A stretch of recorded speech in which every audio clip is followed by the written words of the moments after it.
have to say I was gone for 2 months, so I missed quite a few races, but there's been some great racing.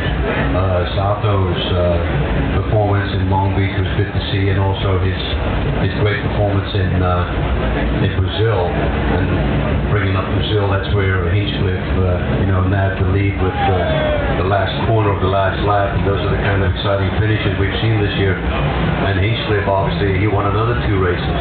He won his first oval in Iowa and just dominated over there. And then, of course, the IndyCar series going back to Pocono was really exciting, because Pocono is a really cool tri-oval, 2.5-mile racetrack.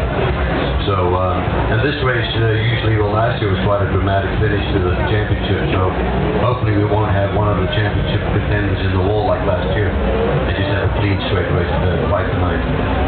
Well, it's just fun. I mean, it's fun ending here because, they can go pretty wide. It's under the lights. What do you think? What are you kind of forecasting? Do you think Dixon takes it? Do you think it's Elio? What do you? Yeah, well, I don't have a prediction of who will win it, because I know Elio is going to be really strong.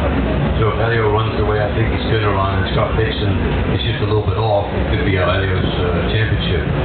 But Dixon obviously won Pocono, and so I think the Honda-powered cars will be stronger in the race, and it's shown this year that the Honda-powered cars are stronger in the race than they perform at qualifying.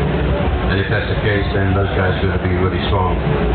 Meaning Scott Dixon. Of course, Elio runs with a Chevy engine, so that's the nice thing about IndyCar. You never really know what's going to unfold. Unlike, for instance, Formula One, you can kind of bank on the fact that Sebastian Vettel is going to win the race these days.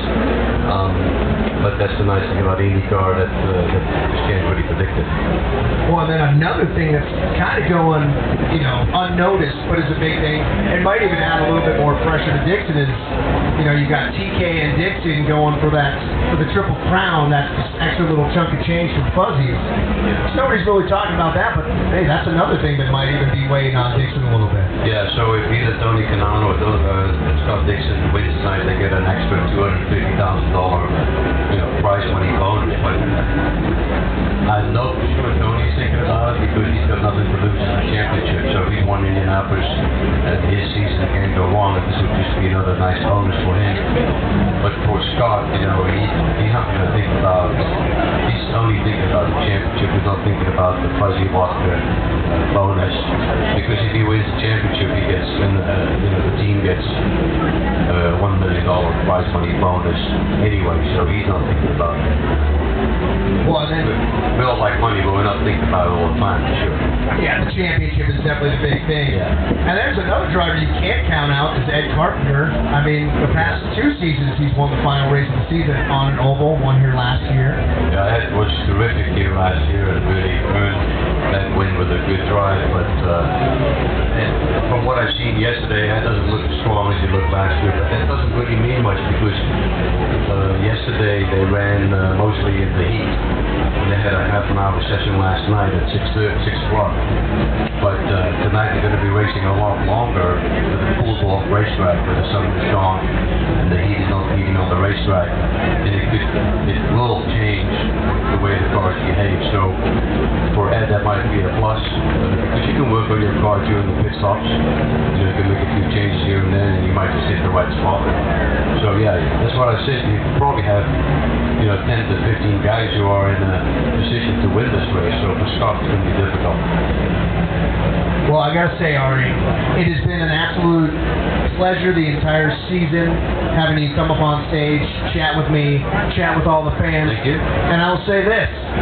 I'm going to get some chills too, Arie. I see it. For the final... The guy getting chills around me. the final interview of the Fan Village for 2013. Oh, I'm going to be done forever. No, just for 2013, Arie. You're welcome back and forth. But for the 2013 season, you couldn't ask for a better guy up on stage than Arie Luyendyk for our final interview inside the Fan Village for this season. Everybody, please keep it going for Arie Luyendyk. And now Arie's actually going to head over to the Honda display and sign some autographs, so you folks can head on over there as well.